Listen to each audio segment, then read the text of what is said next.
আসসালামু আলাইকুম। বাংলাদেশ ডাক বিভাগের পোস্টাল অপারেটর পদে গতকাল যে প্রশ্নটি এসেছিল সেখান থেকে আমরা সাধারণ জ্ঞান অংশের সঠিক উত্তর আপনাদের সামনে তুলে ধরছি। অন্যান্য চাকরি বা অন্যান্য প্রতিযোগিতামূলক পরীক্ষার প্রশ্নের জন্য এই প্রশ্নগুলো খুবই গুরুত্বপূর্ণ। তো আমরা এই প্রশ্নগুলো একটু সঠিক উত্তর সহ জেনে নেই। বাংলাদেশ ব্যাংকের শাখা কয়টি? বাংলাদেশ ব্যাংকের শাখা হলো 11টি। সঠিক উত্তর ঘ। পরের প্রশ্ন, গণপ্রজাতন্ত্রী বাংলাদেশের রাষ্ট্রপতি পদে নির্বাচিত হবার ন্যূনতম বয়স কত? 35 বছর। আর সংসদ সদস্য হওয়ার জন্য ন্যূনতম বয়স হইল 25 বছর এবং প্রধানমন্ত্রী হওয়ার জন্য ন্যূনতম বয়স হইল 35 বছর। পরের প্রশ্ন, বাপেক্সের পুরো নাম কি?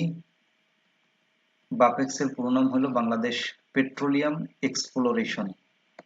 Bangladesh petroleum exploration. সঠিক উত্তর হলো গ।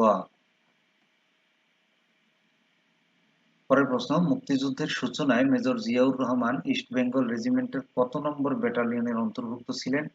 8 নম্বর ব্যাটালিয়নের অন্তর্ভুক্ত ছিলেন।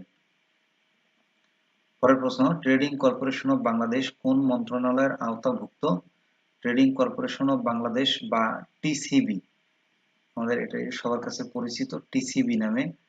ট্রেডিং কর্পোরেশন অফ বাংলাদেশ বা টিসিবি বাণিজ্য মন্ত্রণালয়ের আওতাভুক্ত। সঠিক উত্তর গ।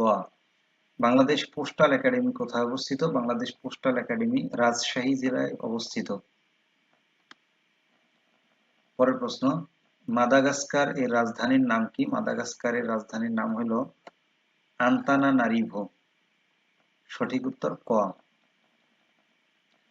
পরের প্রশ্ন, ন্যাটো কোন ধরনের জোট? ন্যাটো হলো সামরিক জোট।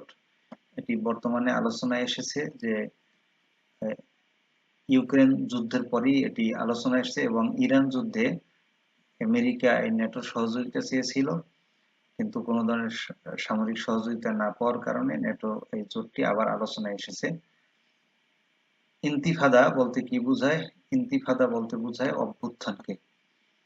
ইন্তিফাদার মানে হলো অভ্যুত্থান। পরের প্রশ্ন, বাংলাদেশে কৃষি কার্ডের মাধ্যমে কত কৃষক পরিবারকে সরকারি সুবিধার আওতায় আনা হচ্ছে?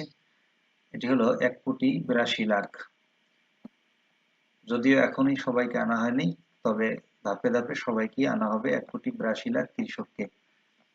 আইএসবিএন কোন বিষয়ের সাথে জড়িত? এটি হলো বই ও প্রকাশনার সাথে জড়িত। সঠিক উত্তর খ। এটি খুবই গুরুত্বপূর্ণ একটি সাধারণ জ্ঞান। পরের প্রশ্ন, ফেনী জেলার পূর্ব নাম কি ছিল? ফেনী জেলার পূর্ব নাম ছিল শমশেরনগর। পরের প্রশ্ন, জাতিসংঘের মূল অঙ্গ সংস্থা কয়টি? জাতিসংঘের মূল অঙ্গ সংস্থা 6টি। তারপর প্রশ্ন, কোন দেশ পূর্বে জাতিসংঘের সদস্য ছিল বর্তমানে নেই? তাইওয়ান। তাইওয়ান পূর্বে জাতিসংঘের সদস্য ছিল কিন্তু এখন আর নেই।